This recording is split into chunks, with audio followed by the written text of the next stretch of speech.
Steve. Good evening and welcome to another awesome session of Mindful Living. Our session today is about using mindfulness as a strategy to beat stress. And this is our second session in this series. The last time when we had done, we had dwelled more on the foundational component of mindfulness, that is attention. And today, we hope to be able to cover the other elements of mindfulness and how they can help us deal with the stress. Just to recap, in the first session, we had discussed what is stress. And stress is a physiological and psychological phenomena, and it has existed for times immemorial, and it has helped us survive. It is our body's reaction to perception of threat, whether it is real or imagined in our environment.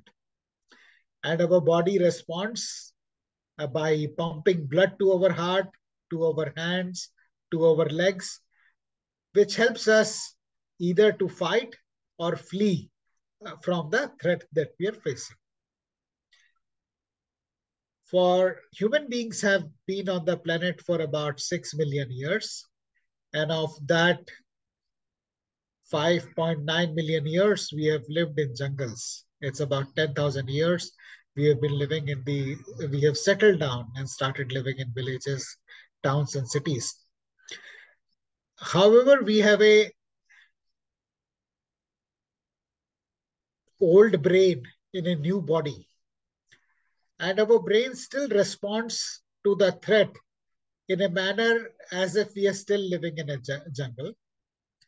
When we were living in a jungle, the threat from wild animals used to be temporary. You see a lion or a bear or any other wild animal and it will go away. So the threat was there or the stress was there till the time the animal is there or any other danger is there. But today that has been replaced. That sense of threat has been replaced by our seniors in workplace or clients or relationships, etc.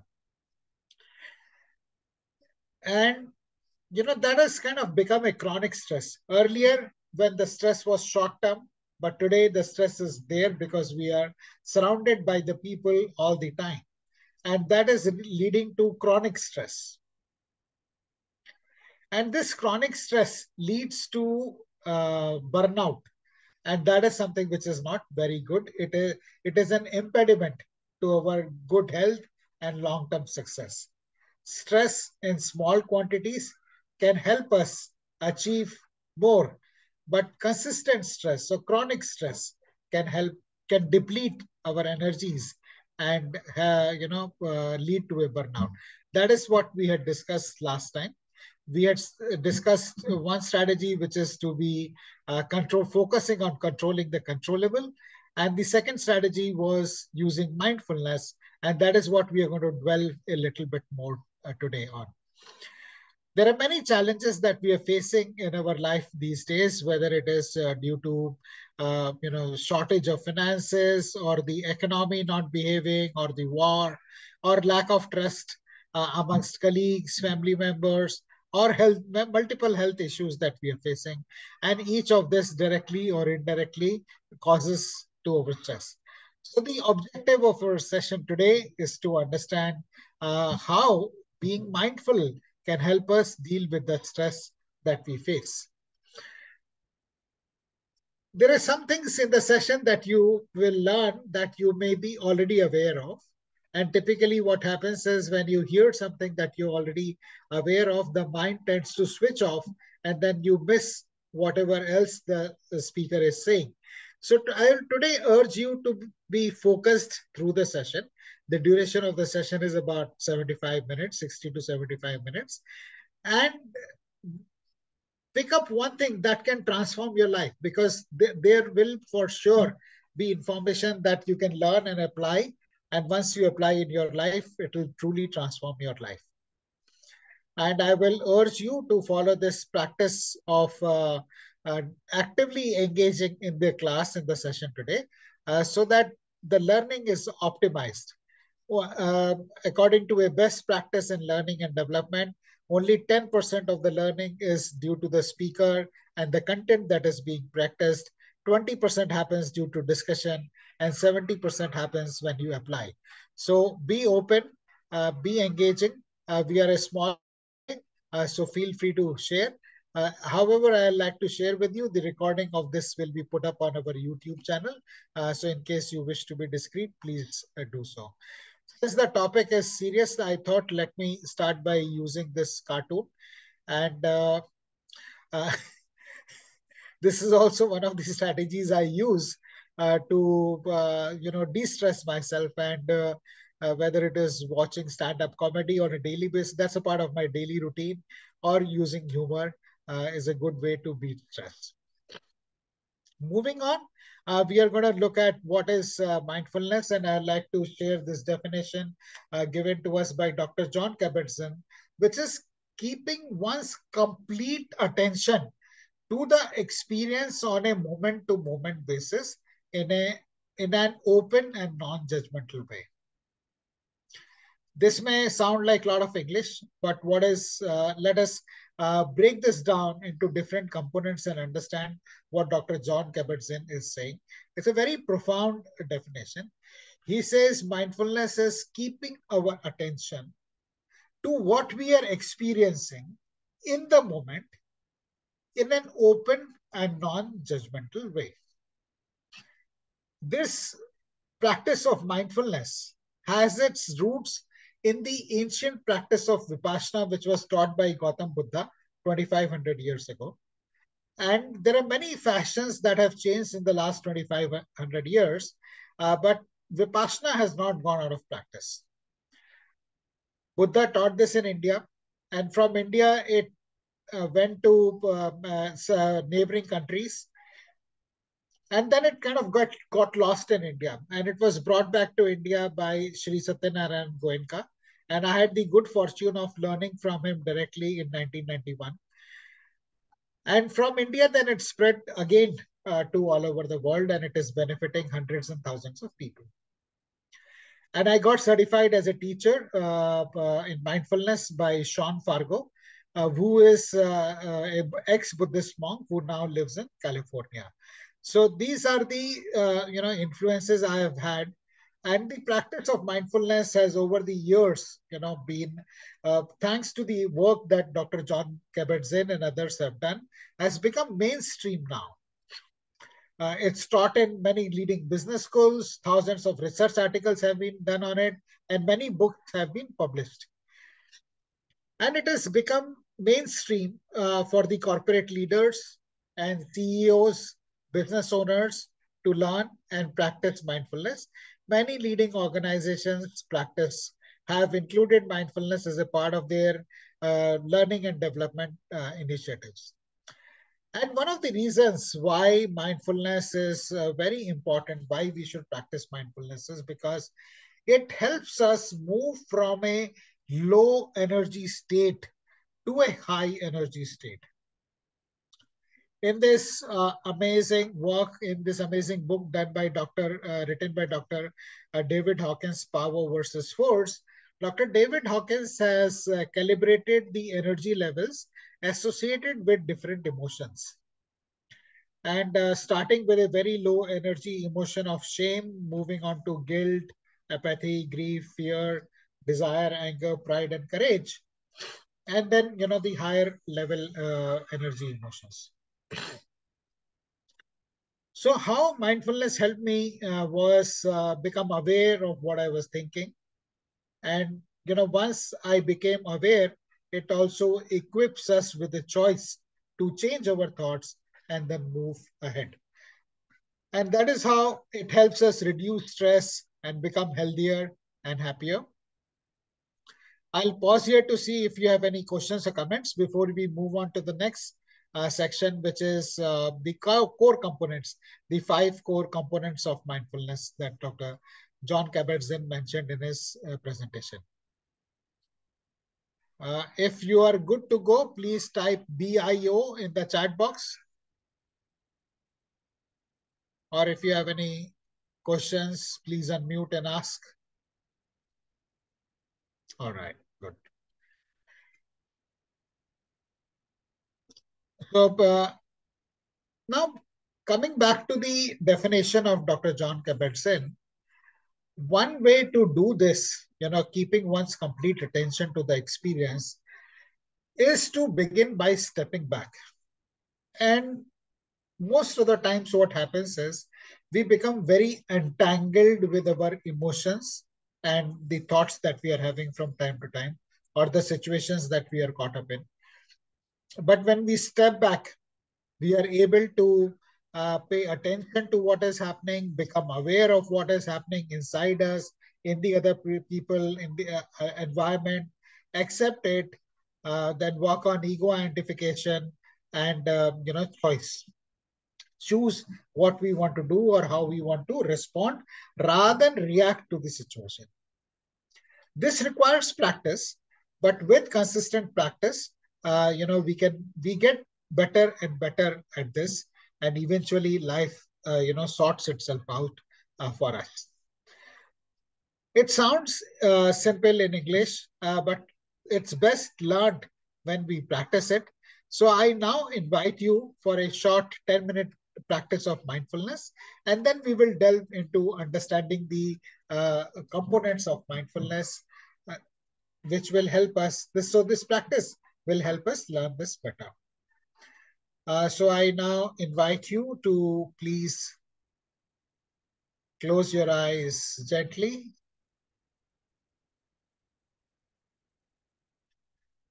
Sit comfortably with your neck and back in a straight line, straight but not stiff.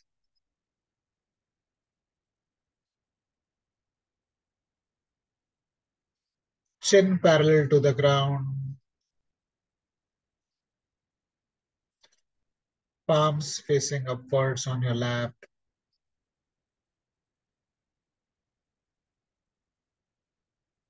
And focus your attention, entire attention, on the area at the entrance of the nostrils.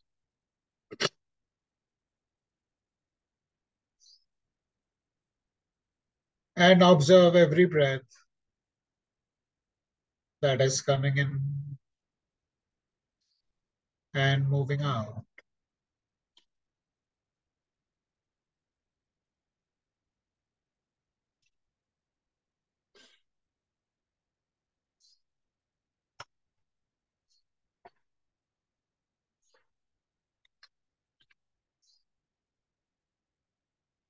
Continue to breathe.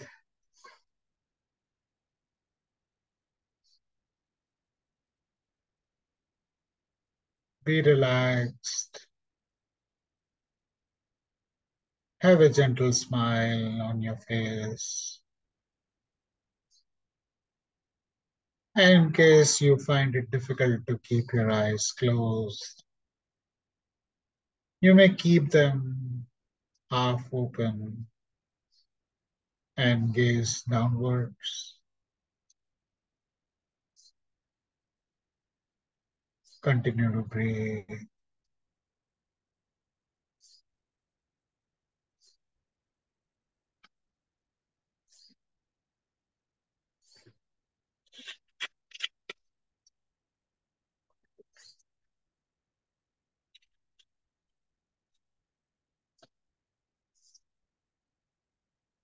Be aware of every breath that is coming in and every breath that is moving out.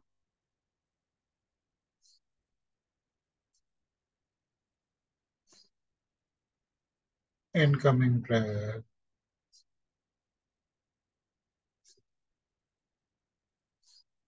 outgoing breath,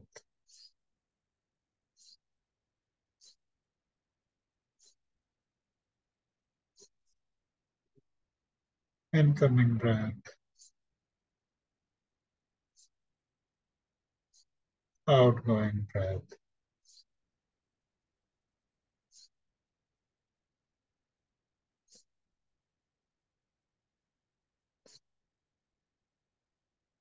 We are just observing the breath as it is. If it is shallow, so be it. If it is deep, so be it. It may be coming in from the left nostril or the right nostril or both the nostrils. Continue to breathe.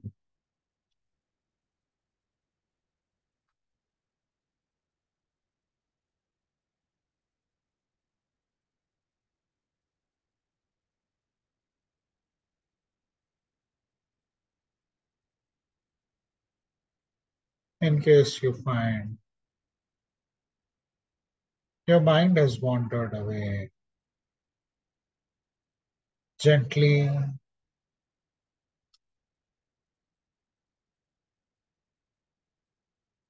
with compassion and patience, bring it back to focus on your breath again.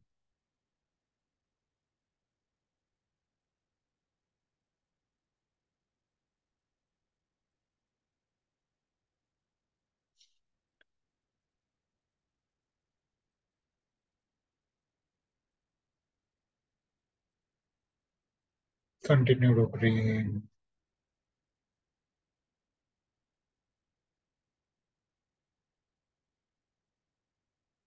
Wandering of the mind is not a mistake. It is its nature. So gently, with patience, bring it back to focus on your breath.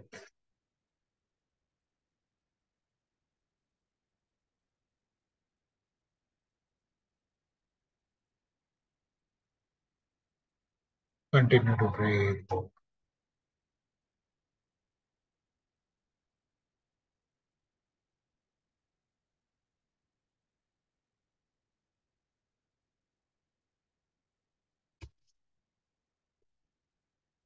Like a watchman,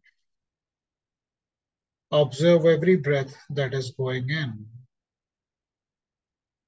and every breath that is moving out.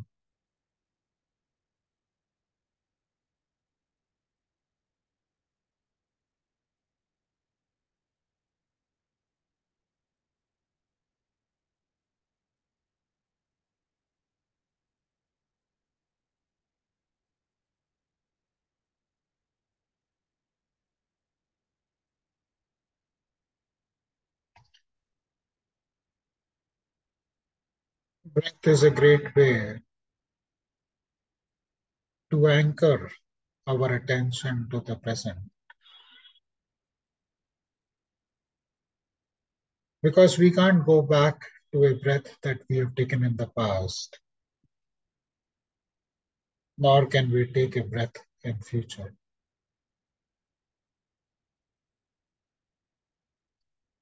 Present is all that we have.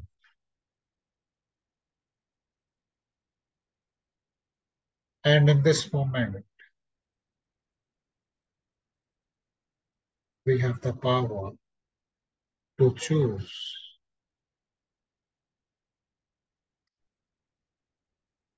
So choose to focus your attention on every breath that is coming in and every breath that is moving out.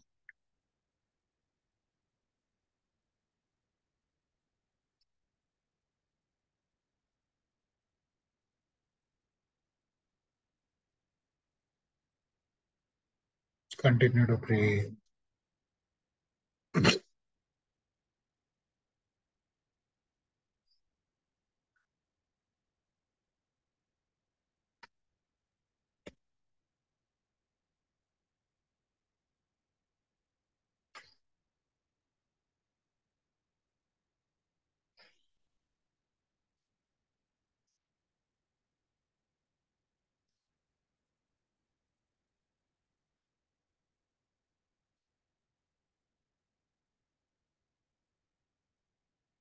And couple of seconds from now, we'll be coming to the end of this practice.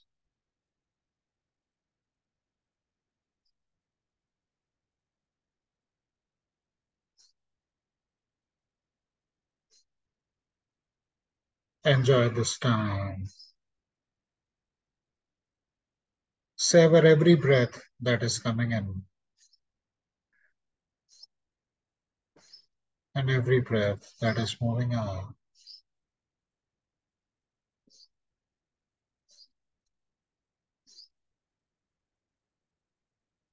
We breathe nearly 20 to 30,000 times every day. How many breaths do we take consciously?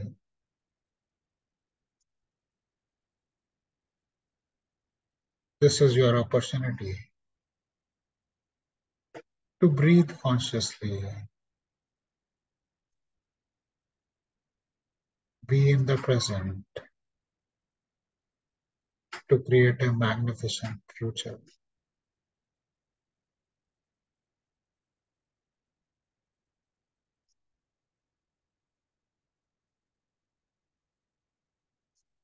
Before we come to the end of this practice, consider setting an intention that this practice of being mindful will help you and everyone you come in contact with.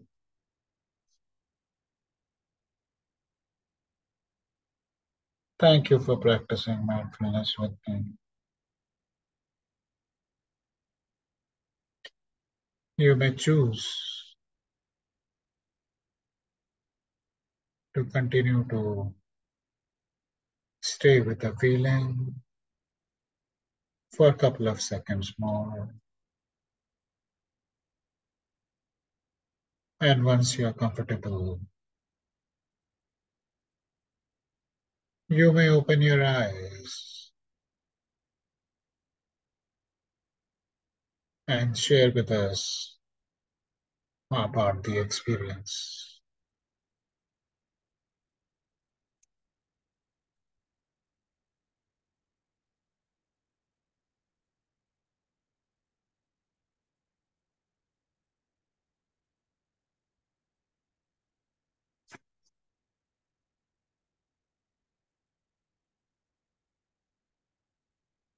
You may type in the chat or unmute and speak. How was this practice of mindfulness for you?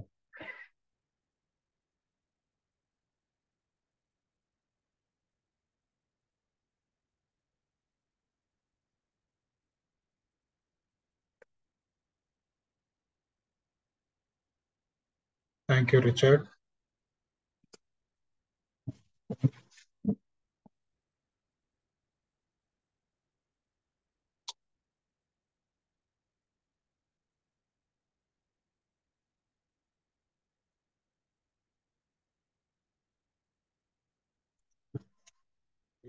Move on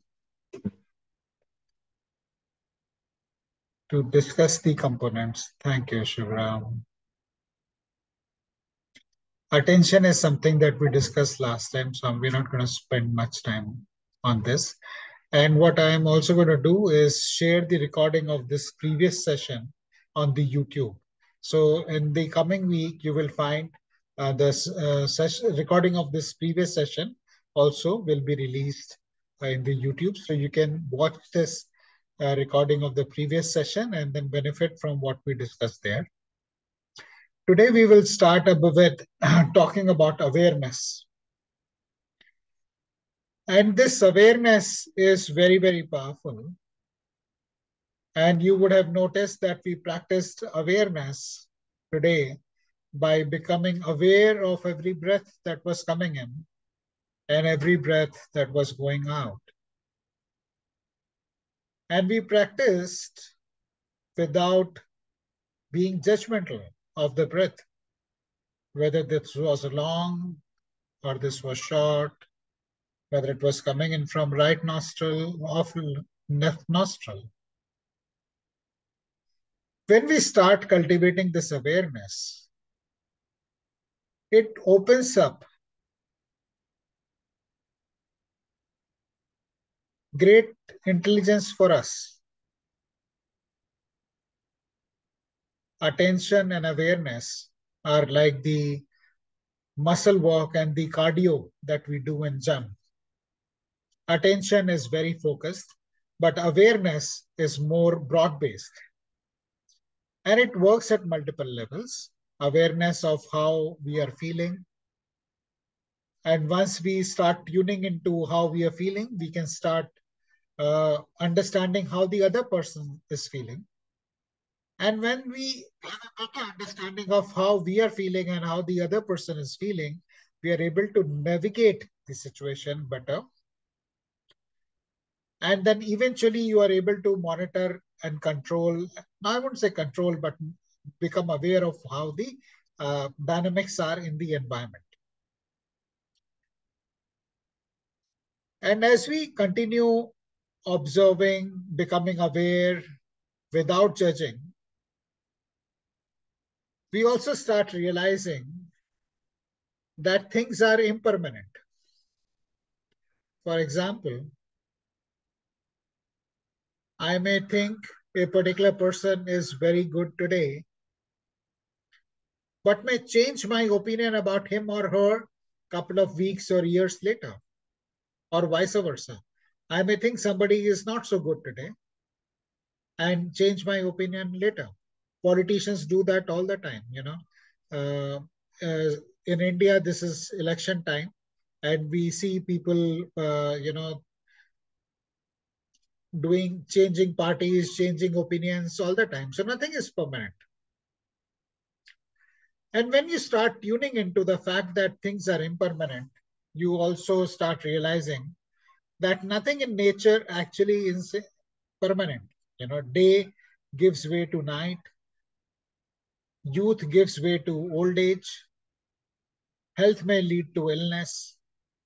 And whenever we are attached to our way, you know, the way we would like things to be, it leads to stress. And whenever we develop an awareness that everything is impermanent, it leads to peace. And that's why awareness becomes very important.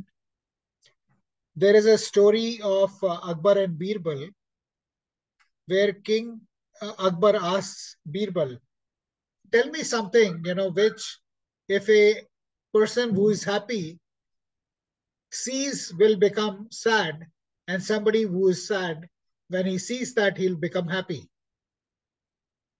And Birbal requested the emperor for some time. And then eventually he goes back to a ring which has an inscription.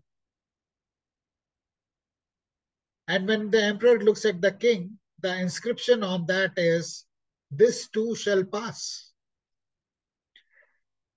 And you know, when a person who is happy looks at the ring, he will realize that this happiness will also pass and he'll someday become sad. And if a person who is sad looks at it, realizes that, you know, the sadness will also, or the unfortunate circumstances we may be in, will pass and become happy. And this awareness then develops, the ability to be equanimous, to accept things as they are, rather than striving to change them. And that helps us be more peaceful, to understand that things eventually will get better, as they always do. This impermanence is also with respect to our emotions. If we look at anger, some people come to me say that I have temper issues, I get angry. But anger is also impermanent. You can't be permanently angry. You may be getting angry more frequently than others, but you can't be angry all the times. So when we start realizing that everything is impermanent, whether it is an emotion, or an urge to smoke or to drink, that is also impermanent. In fact, that is how I kicked my habit of smoking, because I realized through my mindfulness practice that there is a urge to smoke, and if I don't do anything about it, the urge passes away. So I don't have to do anything. I just have to step back and just observe that urge come like a wave and then pass away. Like the wave rises and passes away, the urge also rises and passes away. So when we start becoming aware of the emotions, the sensations, or everything that is around us, within us, we start getting this, developing the respect for the sense of impermanence that is there, and we start making peace with it. This awareness also plays out in another way, which is, as I mentioned earlier, judgments of our judgment about other people and judgment of other people about us. And sometimes the judgment can be good, sometimes it can be bad. So if somebody thinks you are not good enough and you let that judgment create your reality, then you will always play small rather than big. And there is a story of Edison, which I often talk about. Edison, and I'll not get into details of it because I've spoken about it many times. Edison was returned from the school with a note saying that, with a note to Edison's mother saying that your son is a confused child and we can't keep him at school. However,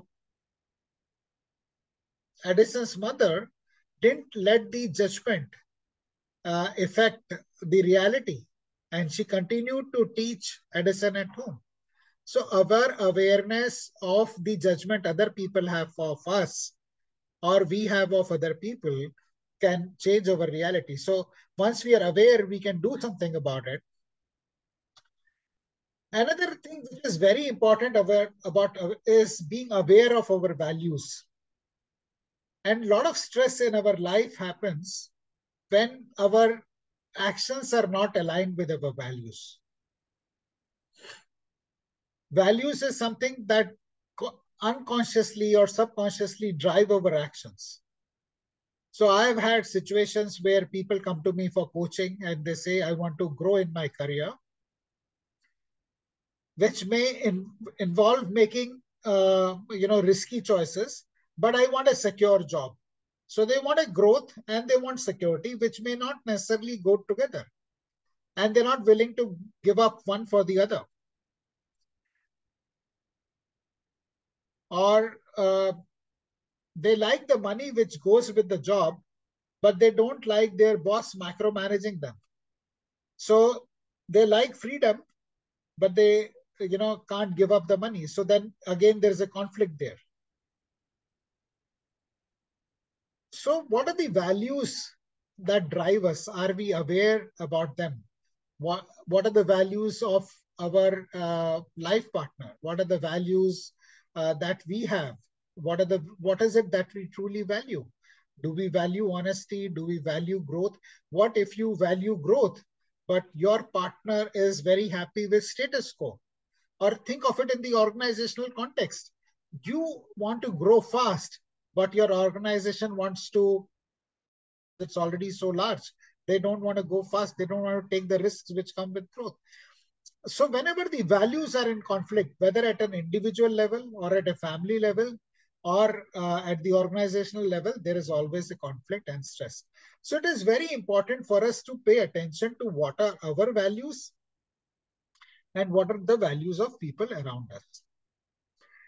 Another thing which is very important is being aware of our strengths.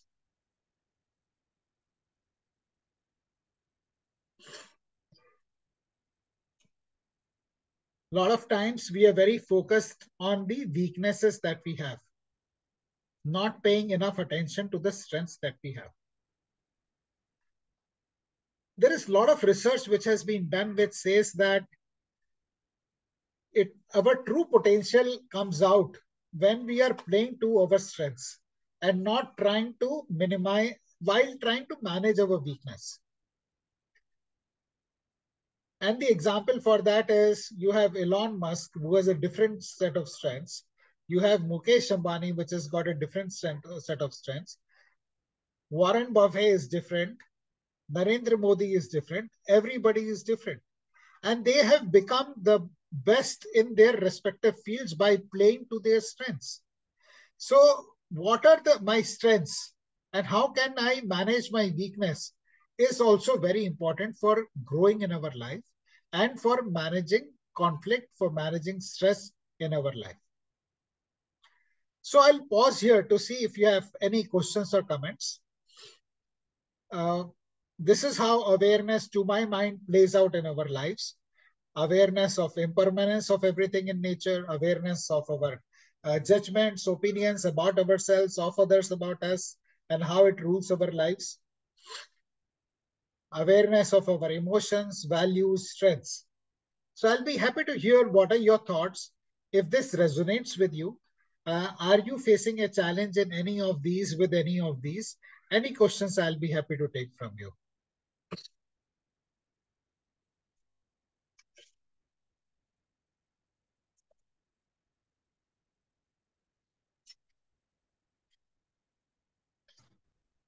Or if there is any aha moment, if this resonates with you. So I have a thought to share, Ashish. See, my name is Yes, Ravi. Ravi. Yeah. Uh, See, values and emotions. No, currently, right now, I have a migraine attack because of stress. And values, my values somehow don't resonate with my son's values. His values are from an alien land, I think. And we just don't see eye to eye. And I'm very angry at that. And there's a lot of pent up frustration inside how this can be, and that is leading to a lot of stress in my life, which I can do without. It is spoiling my health. Every other day I have migraine. So it's a really sad thing. How do I get over this? I mean, do I need to accept that his values will always be, something very different, or Yeah. what can be done? Yeah. Thank you for sharing that, Ravi. And I'll respond to what you're saying in two ways. There is a short movie by Ram Gopal Verma. uh, मैं बड़ी होके सनी लियोने बनना चाहती हूँ. Please look that up on YouTube. It is about 10 minutes. And it is a very interesting dialogue between a daughter and parents. A daughter wants to grow up to become a Sunny Leone, and then, they have this dialogue. And what is the context that is given in that? And they've cited many people, they've cited scriptures. And it says that everybody has a right to lead their life in their own way, even if it is inconsistent with what is the established social, moral norms or any other way.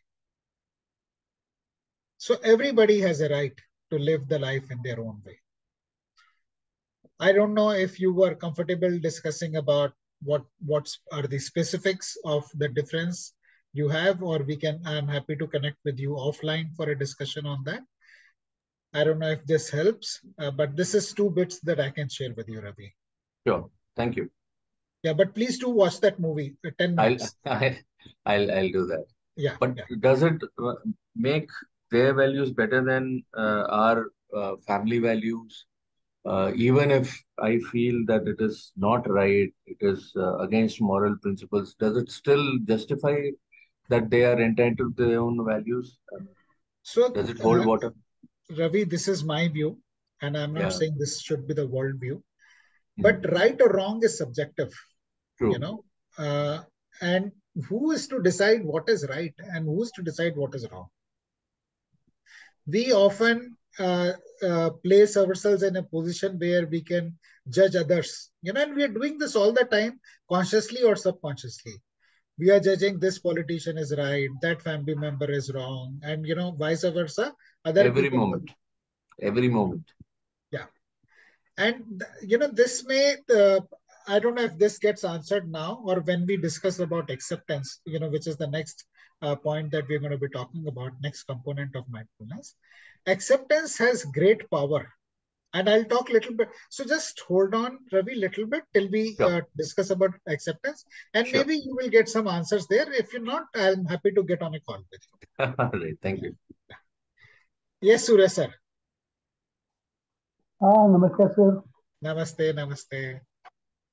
अभी जो आप बात कर रहे थे paying attention to your strength and how can I manage my weakness. Sir थोड़ी आपकी आवाज मैं क्लियर नहीं आ रही है, आप थोड़ा सा जोर से बोलेंगे। अभी जो आपने बोला paying attention to your strength. No, I'm अभी not able to hear you, Surya sir. Okay sir मैं अपना हेडफोन लगाता हूँ फिर बात करना। So while Surya sir comes back, anybody else on awareness? Anybody wants to talk about any question?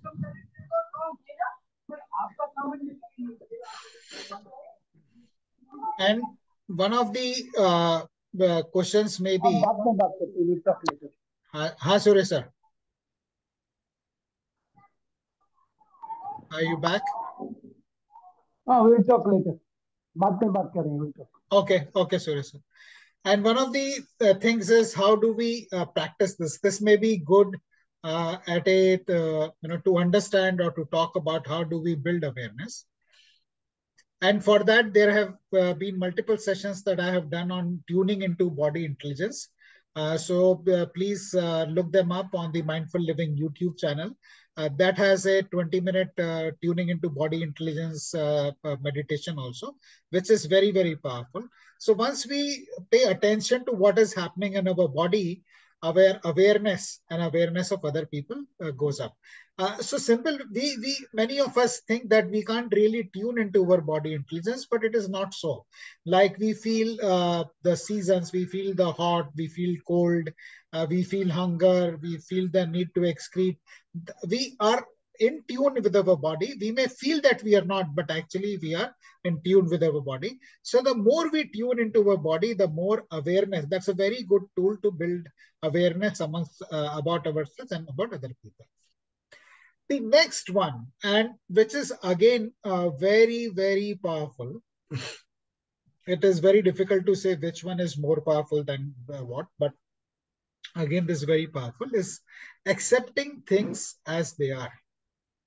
Lot of times, lot of stress happens because we want things the way it should be, like this.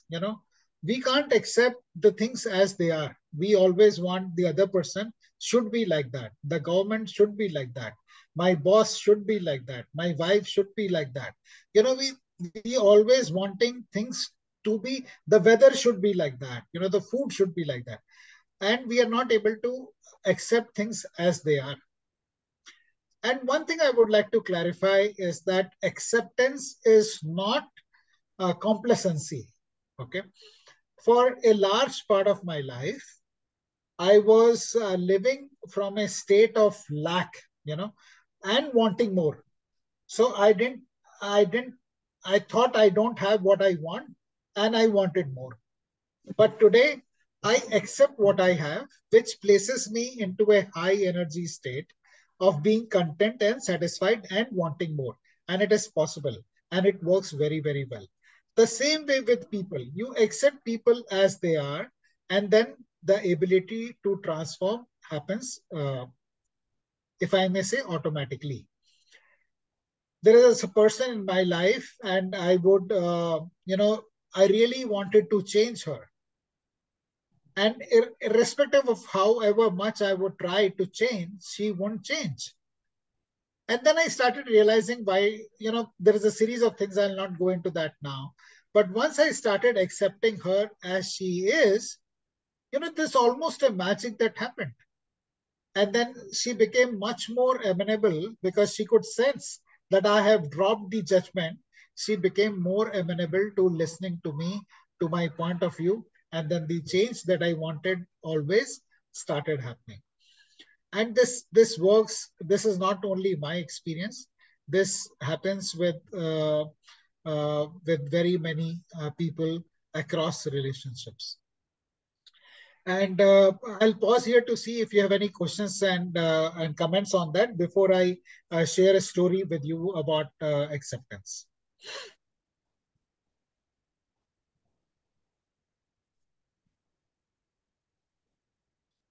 So if you are okay with me sharing the story, please type story in the chat box,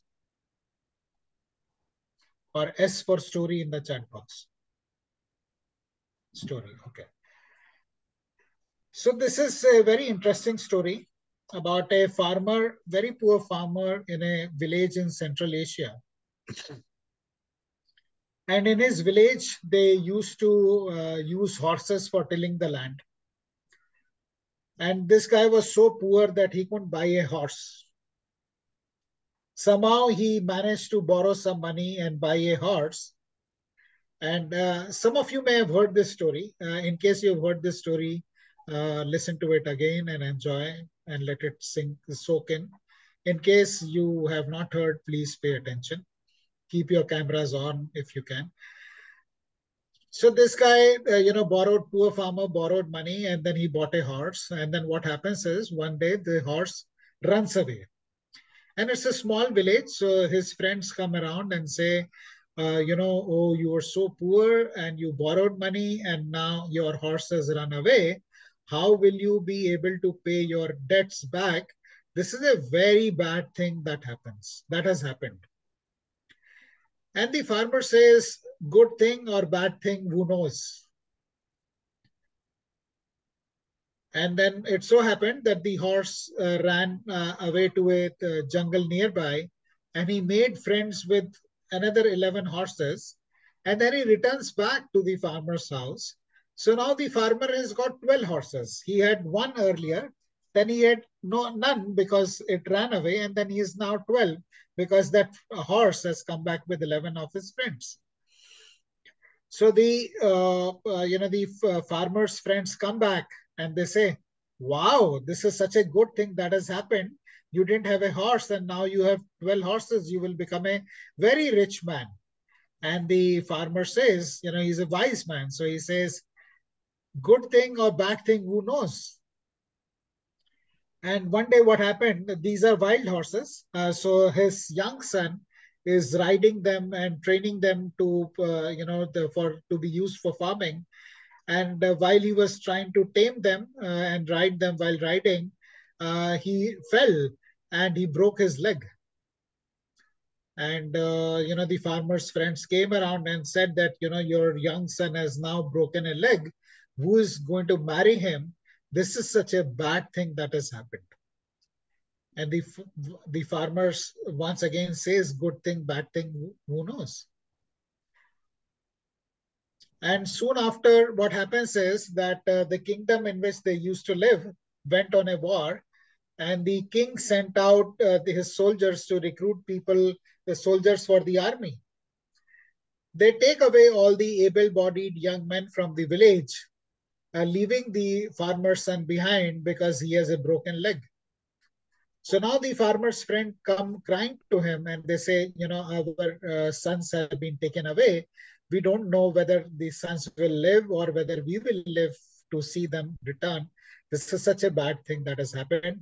Your son is with you. That's such a good thing. And the farmer says, good thing or bad thing, who knows? And that's how the story goes. And I'll pause here to see, and I'll give you a couple of seconds to ponder on this, the message in the story, and share with me your takeaways from the story. If this resonates with you, if this makes sense for you.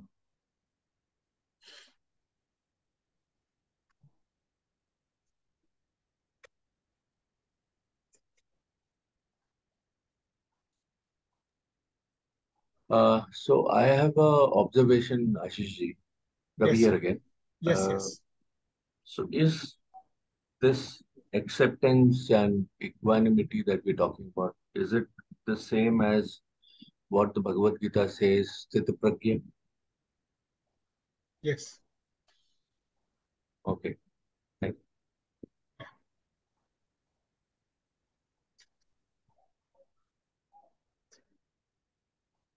Anyone else? Does this resonate with you? Does this any aha moments?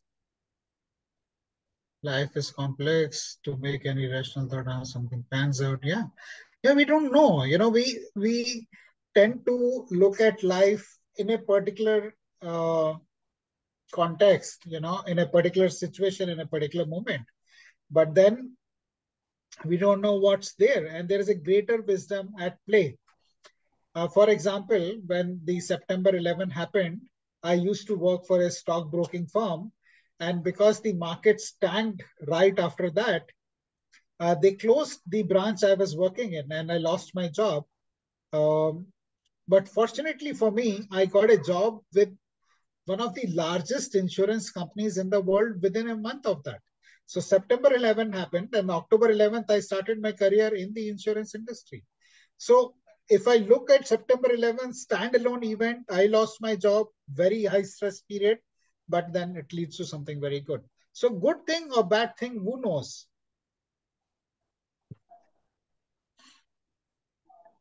This is very similar to what Steve Jobs had once said, saying, "Have faith in the dots."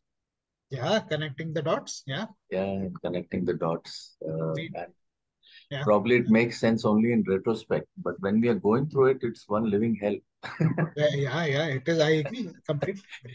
Yeah. But this is the story of this is the story which has been played out for hundreds and thousands of years. You look at Ramayana, and I'm not talking about it as a religious context, but let's look at it as a story because that plays out in many lives. Somebody who is going to be the crown king is asked, is told that you will not be crowned as the king, and not only that, you are exiled. And then, so that's a very bad thing that has happened. But if that would not have happened, we wouldn't be talking about King Ram or Lord Ram for thousands of years later. That's a story that continues to inspire because he went through a series of challenges which he kept winning, and then he eventually killed the demon. So good thing or bad thing, what did KK did was good or bad, we don't know. She is characterized as a villain, but maybe she's the hero, a real hero. We don't know. But what happens is, as a human, we want to give meaning to everything that is happening. We want to interpret everything that is happening in our own way. So we label it. And sometimes the label might be positive, but most often it is not. And that label also doesn't help later on because then it comes with its own baggage as well. And that adds to the misery. Yeah, bang on, Ravi. So this session is to create awareness that we are trying to make meaning, which may not be the meaning. Yeah, There may be something greater to it. If only we can stop labeling things, yeah. and like the wise man say, good thing or bad thing, who knows, Mm. and stop labeling events as good or bad, we will be in a much happier state of mind and be able to deal much better with what is happening around us. Yeah, but accepting that is it's a pain. See, 5 years ago, I lost my job. I had a very nice job, and just before COVID hit, I lost my job, and it's been 5 years now, and I still haven't, unfortunately, managed to get one.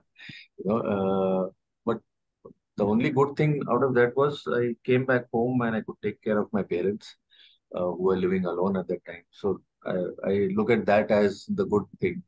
Bad thing, of course, me losing the job as well as the financial stability. So that was the bad thing, So, I mean, I don't really know. 18 years I was working with that organization, and then overnight I was out. So that happens.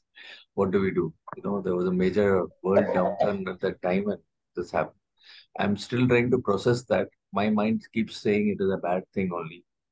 But I'm trying to force myself to look at other positive aspects which might have happened only because of that. Ravi, I won't get into the details of it now, but I'll Yeah, request you to look at the sessions we have done on gratitude. sure. And gratitude is a very powerful and proven technique to always look for what is good in a given situation. Yeah, And when we do that, it helps us move upwards in that energy scale that I mentioned about earlier. It takes practice, but it is possible. lovely. And I'll go through that. yeah, yeah, please, please. I'll do And, that. Thank you. as I mentioned, I'm always available. Uh, so we'll move on now to the next one, which is just give me a, which is accepting failure. This is another big one, and this is a game changer for me also. And this actually, initially, it was shared with me by a friend of mine who works with a lot of people who are into horse racing, and he says he has seen it. These people who have horses and who race horses, sorry, they find it so difficult when the horses they own they lose, and it is so difficult for them. They're otherwise successful in their life, in their professions, in their corporates that they're running, but it becomes very difficult for them to accept failure when their horse they are betting on is losing, or the horse they own is losing. And this is also a good reminder for us that everything in our lives is not in our control, and we need to learn to accept failure. And there is a very interesting series on Netflix called Losers. And I would urge each one of you to watch that. It gives a very interesting perspective on what is failure. I'll not talk too much about it now because we are kind of running out of time. But I'll urge you to watch it and get that perspective. I'll just briefly talk about it just to help you understand what this may mean. And it also ties in with the concept of gratitude that I just spoke about. So somebody who has won a silver medal in an Olympics, is that person a winner or a loser? Please type W if you think the person is a winner, or a loser. If you think the person who has won a silver medal is a loser, type L. If you think he is a winner, type W. Winner, okay, winner. Yeah, thank you. But the person depends. Yeah, Richard, thank you. So, whether he's a winner or loser is in our thinking, or in the thinking of that person. That person may be thinking that I have just lost a gold medal. And, the loss happens by a fraction of a second, microseconds, So, the person may feel that yeah, he or she is a loser. Gold is a gold. Nobody remembers who won silver. People only remember who has won a gold. Nobody remembers who was the second to climb Mount Everest. We only remember who was the first to climb Mount Everest. Then think of the person who has come fourth. You know, he's fourth best in the world. Is he a winner or a loser? Type W or L in the chat box. Person who has come fourth in an Olympic sport is a winner or loser. I means what, Ravi? W or L? W for Oh, winner? that is actually a L. Okay, okay, sorry. Yes. Yeah, interesting. Loser. But Yeah. what if I say that the person bettered his previous record? So he lost the medal, but has bettered his previous record. So is he a winner or a loser? Then he's a winner. He's a winner. So accepting failure, accepting success is all in our mind. So we need to start looking at things differently rather than in the way we have been conditioned to look. And when we start accepting things as they are, looking at different perspectives on it, then the whole world of possibility opens up. And that is the message about accepting failure and success as it is, rather than beat ourselves down that I'm a failure. And when I saw this series, and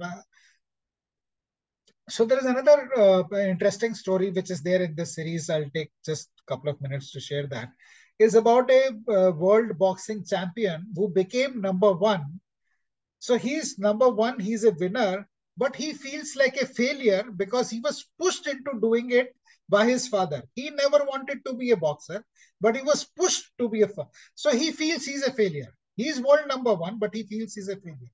So what is failure? What is success? All these are uh, things that we are conditioned by the society to think, and then we should be grateful for whatever we have rather than beat ourselves. So if you're number two in the world, be grateful for that. If you're number four in the world, be grateful for that rather than feel that we are a loser.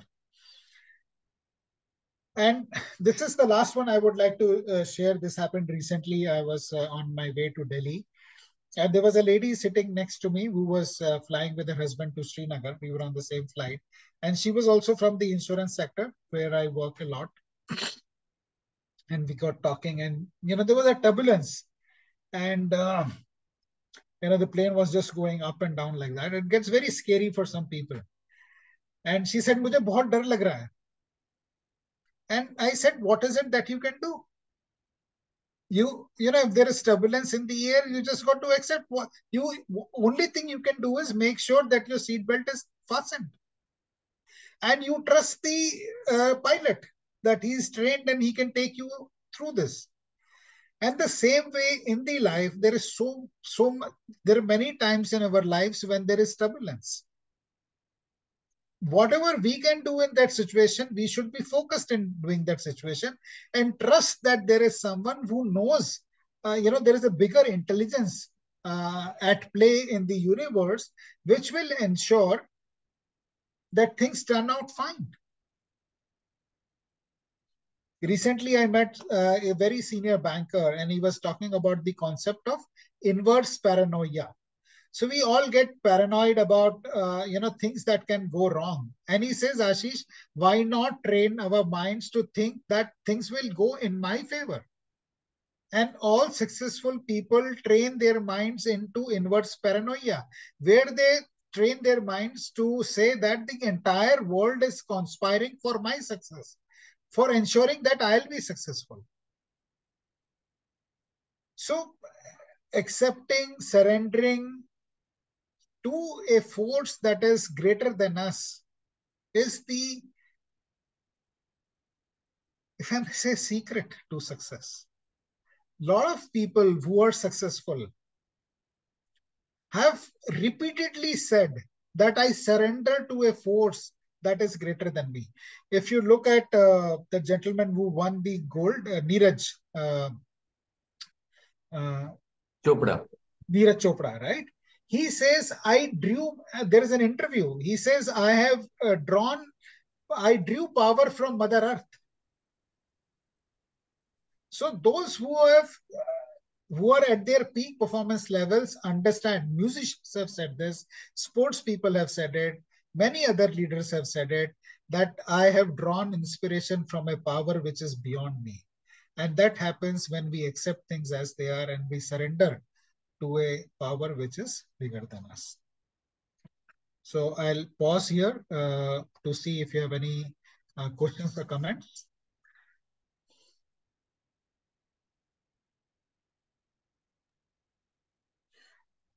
And Sir, actually, yeah. Haji. Hello, yeah. Sir, actually, somehow I think I have, understood or accepted failure as totally different. Like, no, I never consider failure as failure. It's a kind of, learning experience for us. And in case we are failing somewhere, like, there are 10 steps to achieve success. We have done at least 8 steps right, and maybe we are short of 2 steps, or we need to redo it in a different way. So I think failure for me has always been a kind of, giving me an opportunity to do the things better next time. So yeah, with that's a brilliant. You know, we that's a great narrative to failure that you have got, Jagdeep ji. And if we can all have that, In one of the previous sessions, I talked about it also. Robert Kiyosaki, who is a self-made multi-millionaire, is worth about $500 million. He started working in Xerox, son of a poor dad, as he says. And he says the best way to learn is to make mistakes. Making mistakes is failure, in other words. But the whole society, the whole educational system punishes, whips those who are failing and making mistakes. Look at Edison, failed 9,000 times before he could make the filament. So what is and this is not about other people. I'll share my own story. Last year there was something which I was trying to do, and it so happened. Because I have been in sales and business development, I track my closure ratios. How many meetings I have done and what is the result. It so happened in 1 month that I did 20 meetings and none of them closed for business. And I got so jilted with that I stopped doing that line of business for a year. I thought there is something wrong. But now when I look back, after this wisdom that I've got about failure and, looking at it differently, I should have just continued with it. What if none out of 20 converted? Maybe, I would have got 2 out of 40, which is still the 5%, or 4 out of 60 or 5. It just, sometimes it doesn't work in small numbers. The ratios work in large numbers. But I stopped, and it happens to all of us. So as long as we get the lesson out of the failure, I don't think we are failing. I think that is what is important. And this is something which I find absolutely brilliant, which is a prayer in Alcoholic Anonymous. God grant me the serenity to accept the things I cannot change, courage to change the things I can, and the wisdom to know the difference. And one of my bosses used to say, Ashish, pick your battles very wisely. We can win what we want, but we can't win everything. So we need to choose what is it that we want to focus our attention on, and that wisdom to know the difference, where I want to make a difference, what is it that I want to work on, is something which is very important. So this is over an hour now, and we have 2 more things to cover, but I think we will pause now and maybe take up. So I wanted to do ego and choice, but maybe we'll keep that for the next time. I'll pause here to see if you have any questions or comments, and then we'll bring the session to a close. Surya sir, would you like to ask your question once again to see if I can hear you clearly now? You're on mute, Surya sir. Okay, sir, now listening now. A little better, please go on. The question our associate raised about his problems. Is someone able to hear Surya sir? Because I am finding it. Sorry, no, there is problem with the internet probably. Okay. Maybe we'll correct on a call, Surya sir. Okay. Yeah. Okay. Thank you. So we'll pause here, and I'll be happy to have you take a couple of seconds to reflect on what we have discussed and share with me one takeaway before we close the session today.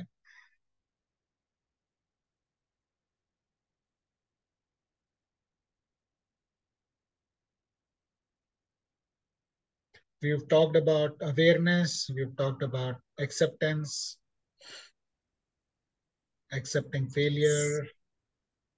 Yeah. So as you had, narrated that story, and which we have heard, a couple of times, but I think every time we hear it, there's a new learning out of it. So what I feel is the takeaway from today's session is that yes, I will tend to practice acceptance more, and good or bad, who knows, is something like, which I need to train on myself more.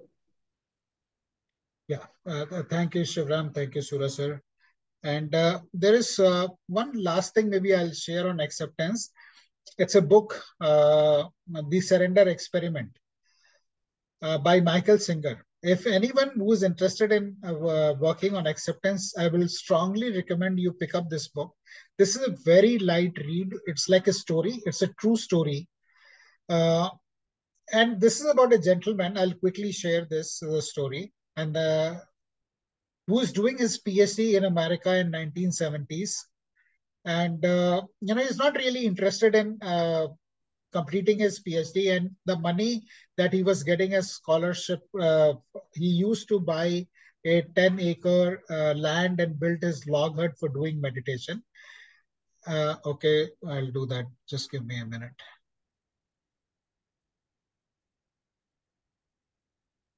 I'll share it in the okay.